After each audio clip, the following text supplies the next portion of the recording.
Imagine this like a message in a bottle for the ones who think in quiet, nonlinear waves. Someone leaves a party without saying goodbye. Someone else walks away from a project they once swore was theirs. To most people, these moments look cold, confusing, maybe even selfish. But under the surface they're driven by something almost gravitational, inner systems that move on principle, pattern, and meaning. Carl Jung spent his life mapping that subterranean terrain, where instinct and symbol live. He warned us that the deepest truths arrive dressed as paradox, not contradiction. Contradiction demands a winner. Paradox asks you to hold two truths together until a third thing appears: clarity, direction, integration. And among all personalities, 4 intuitive introverts tend to carry those paradoxes like hidden circuitry: INTJ, INFP, INFJ, and INTP. They read the world like a palimpsest, ink over ink, story over story, while everyone else rushes past the canvas. This isn't magic. It's pattern recognition tuned to the soul. It feels strange until it becomes language. Tonight we're putting words to what most people only feel. 8 paradoxes no one tells you about. 2 for each type. And if you recognize yourself along the way, that's not an accident. That's the map clicking into place. Let's start with a foundation. Intuition for these types is not a party trick. It's a second operating system. It runs while they cook dinner, while they sit in traffic, while they smile politely at small talk. They notice the crack in the sentence you didn't finish. They hear the chord that doesn't belong in the song. They feel the room tilt a few degrees before anyone else notices the floor is moving. That perception carries responsibility and pressure. It sets up tensions that don't fit into neat boxes. And because the modern world rewards quick takes and loud certainty, these quiet paradoxes get mislabeled as flaws: aloofness, indecision, hypersensitivity, arrogance. But when you understand the structure, you stop pathologizing the signal. You learn to hold it, work with it, and in time, elevate it. That's the real point here. Not to diagnose, but to translate. We begin with the INFJ. The first paradox is connection and withdrawal. On the surface, the INFJ is socially fluent, empathic, and often the one hosting the gathering, drawing out the quiet person in the corner, making strangers feel seen. They read the emotional field like Braille. They spot tension, soften edges, find the thread that brings a conversation home. And then, quietly, they disappear. Not with drama. Not with explanation. They leave the noise, sit in their car for a few minutes longer than necessary, or lie in the dark and let silence rinse the static off their mind. People misread this as fickle, moody, or avoidant. It isn't. The INFJ's inner system requires solitude to metabolize everything they absorbed. Connection is real. Withdrawal is necessary. Both are acts of care, one for others, one for the self. When you pressure an INFJ to be more consistent, you're asking them to amputate half their health. Let them vanish and they'll return with clarity. Deny them space and you'll feel the lights dim behind their eyes. It's not a performance. It's hygiene. The second INFJ paradox is compassion and steel. They carry a soft voice, a warm gaze, a patience that can make confession feel safe. But cross a sacred line, exploit a vulnerability they offered in good faith, mock someone who trusted you, betray a value you knew was non-negotiable, and you'll discover a door that shuts without echo. There's no speech. There's no spectacle. Just a quiet, irreversible boundary. People call it cold. It's not. It's holy. INFJ compassion doesn't come from infinite tolerance, it comes from alignment. They can bend for a long time, but they only bend toward what is true. When they sense an unrepentant harm looping in the background, they won't explain the algorithm. They'll exit the system. If you ever wonder why they don't rage, it's because they've already chosen the higher cost, not retaliation, but removal. Compassion opens the door. Steel keeps the temple clean. Now the INTJ. The first paradox is isolation and leadership. The stereotype says distant, controlling, too strategic to be human. The reality is different. When an INTJ retreats, it isn't to hide, it's to hear the signal cut through the static. Their mind runs simulations ruthlessly. Scenarios branch, outcomes collide, resources reconfigure. Silence isn't an escape. It's their war room. People mistake unhurried speech for doubt, but often that pause is the countdown before launch. They don't chase consensus, they architect structure. Give them space and they'll return with a cohesive plan the room didn't know it needed. Corner them with noise, and you'll get what you deserve: minimal compliance and a long memory. They withdraw not to evaporate, but to consolidate sovereignty. When they re-emerge, they're not asking permission. They're ready to steer. The second INTJ paradox is rigidity and pivot. To outsiders, the INTJ looks locked onto one path, moving with the quiet certainty of a glacier. But watch closely when new data appears. If it meets their internal thresholds, valid, relevant, systemic, they can pivot faster than the loudest improviser in the room. It's unnerving. Yesterday's plan was meticulous. Today's plan is different. People cry, contradiction, it isn't. The INTJ is loyal to the objective, not the idea. To them, stubbornness is a form of vanity. The mission absorbs the ego. When reality shifts, they don't cling to an identity built on being right. They adapt the architecture and keep moving. So yes, they can feel rigid, until the pattern demands change. Then they become liquid steel. If you want to influence an INTJ, don't aim for their pride. Aim for the model. Show them the fault line. They'll move the mountain themselves. Let's talk INFP. The first paradox is softness and steel. You'll meet them as gentle, receptive, and disarmingly sincere. They listen like they're meeting your story for the first time, even if it echoes 1,000 others. You'll think you can bend them. You can't. Their inner compass isn't for show. It's not performance morality. It's covenant. They don't need your agreement to feel anchored. And if you cross a boundary that touches their deepest values, you won't get fireworks. You'll get quiet. Then distance. They don't punish to make a point. They step away to protect something sacred from eroding. You'll hear them blamed for quitting or ghosting, but usually the decision was not impulsive. It was surgical. If you've ever watched an INFP end a chapter without theatrics, you've seen grace and gravity hold hands. The second INFP paradox is freedom and devotion. They crave open skies, time to dream, the right to meander, the latitude to tilt their days toward beauty and meaning. And yet, when they find a person, a cause, a craft that resonates with their core, they become fiercely devoted. They will stay when staying costs them everything superficial. People assume freedom means flakiness.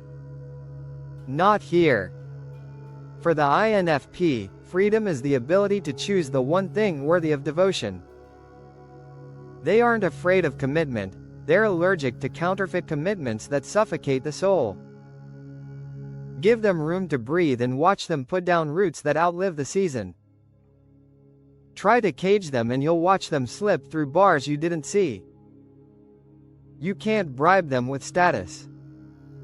But show them a mission that sings, and they will give you their winters and their summers without resentment. Now the INTP. The first paradox is precision in silence. Ask for their view and you might get a pause that feels awkward. It's not because they're empty. It's because they're already running the consequences of each word through 5 possible misreadings. The answer is there. The problem is that language compresses truth into shapes that break under pressure. So they wait. They test the frame. They cut the fluff. And then they offer a line so clean you can see your reflection in it. People call them detached, but what you're actually witnessing is reverence for accuracy. They'd rather be quiet than contribute noise. If you want more from them, improve the question. Tighten the variables. Invite them to co-design the frame. Suddenly, the silence thaws. Suddenly, the room gets smarter. The second INTP paradox is play and rigor. They can look unserious, tossing out wild possibilities, connecting fields no one else would dare compare, laughing at contradictions like they're juggling comets. But beneath the playful curiosity is a brutal standard. Ideas are fun until they fail a stress test. Then they're gone. People misinterpret the exploration as a lack of commitment. In truth, the INTP is committed to the search for a model that doesn't collapse when you breathe on it. They explore because the perimeter is where errors hide. They joke because humor loosens the lock on stuck assumptions. But when it's time to build, they will hand you a blueprint that has survived 1,000 private demolitions. Don't mistake their flexible mind for a flexible standard. The standard is the only thing that isn't moving. 8 paradoxes, then, across 4 rare minds. But they don't live in separate rooms. They orbit one sun: integrity. The INFJ's compassion requires boundaries so empathy doesn't bleed into self-erasure. The INTJ's vision requires solitude so plans don't rot in the fog of groupthink. The INFP's tenderness requires non-negotiables so love doesn't become permission for harm. The INTP's curiosity requires precision so wonder doesn't harden into superstition. These are not personality glitches. They're load-bearing beams. Remove one and the structure collapses. If you love one of these types, here's the code. For the INFJ, don't chase them into the cave. Leave tea at the door. When they return, they'll bring synthesis you couldn't force out in an hour. Ask them what they felt that no one said. You'll understand the night differently. For the INTJ, don't drown them in feedback before there's a plan. Ask for the objective. Offer data, not drama. Once the model shifts, they'll pivot without shame. If they go silent in a meeting, it's often because they're throttling a better solution for the sake of morale. Invite it. They're not trying to win, they're trying to finish. For the INFP, honor the small promises. They keep receipts of sincerity. If you mess up, don't perform remorse. Speak plainly, change pattern, and give it time. They won't be bribed by momentum.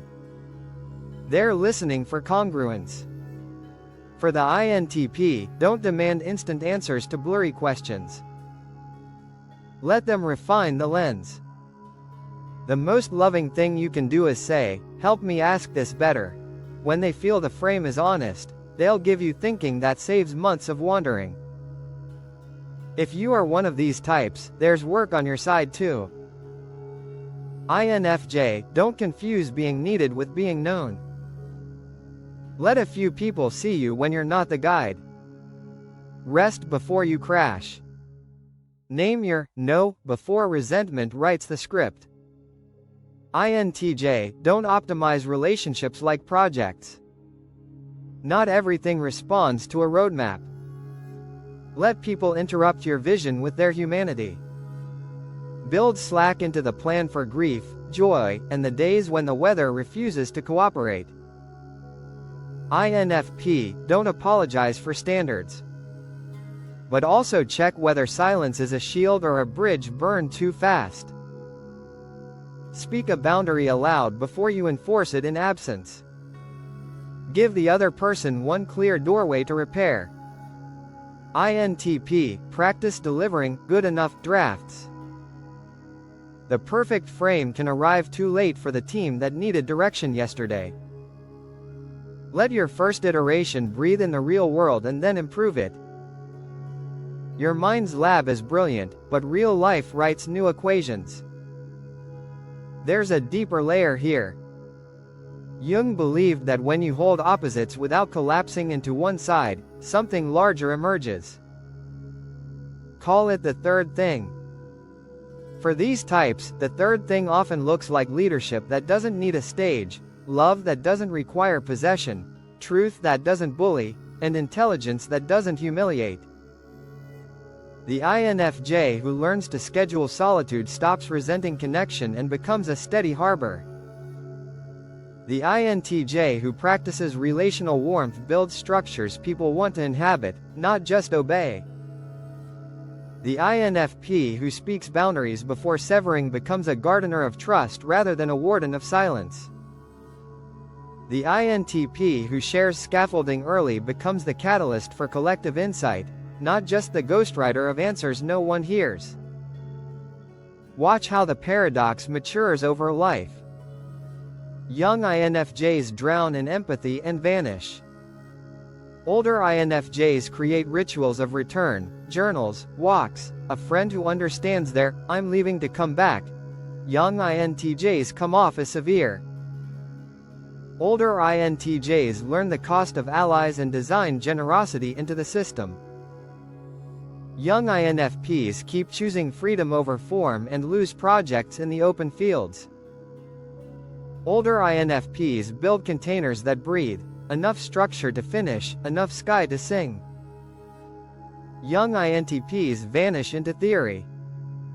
Older INTPs translate just enough to shift the room in real time. The paradox doesn't disappear. It integrates. And integrated, it turns from pressure into presence. Let's make this practical. If you're an INFJ, try the 24-hour rule for big emotional downloads. Listen, reflect, and then wait a day before offering your full interpretation. It prevents you from rescuing too fast and gives your insight time to ripen.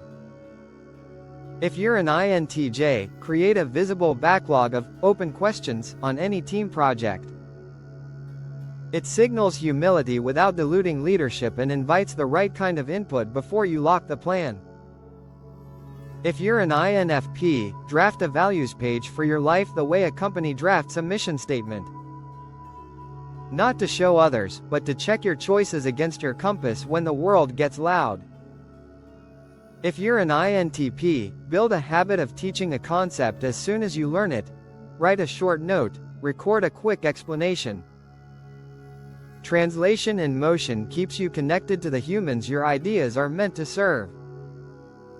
Now a word about the labels themselves.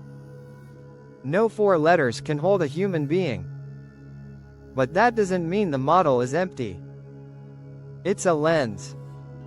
And lenses are valuable when they reveal what eyes alone can't focus. The danger isn't the box, it's forgetting you can step out of it. Use type to recognize your pattern, not to excuse your habits. Let paradox keep you honest. When the world pressures you to pick a side, be nice or be firm, be visionary or be practical, be free or be faithful, be curious or be exact, remember that your gift is how you hold both long enough to produce something rare, depth with direction, warmth with wisdom, imagination with integrity. If you've felt misunderstood for most of your life, it might be because the world loves clean stories.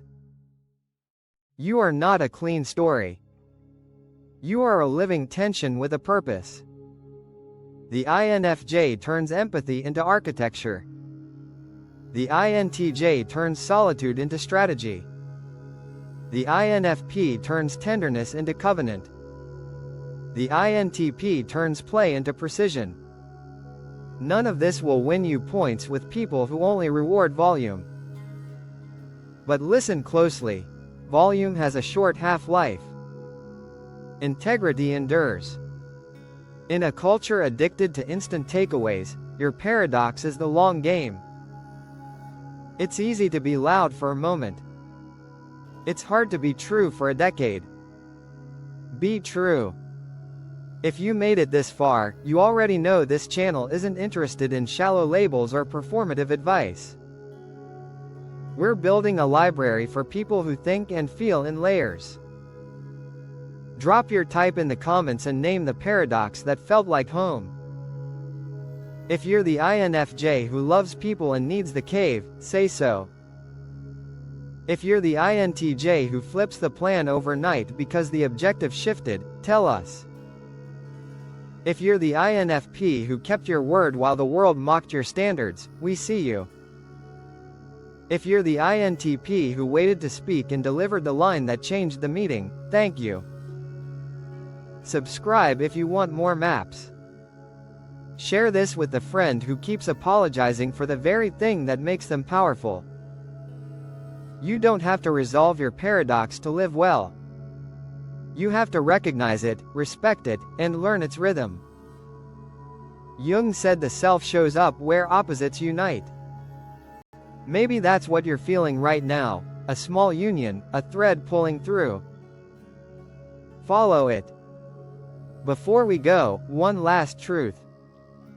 The moments people judge you for, walking away, going quiet, changing course, refusing to justify your values, are often the precise moments that protect your purpose. They look like exits. They're actually entrances to the next honest chapter. The world won't always clap for that. That's fine. Trust the architecture. Hold the paradox. Become the third thing.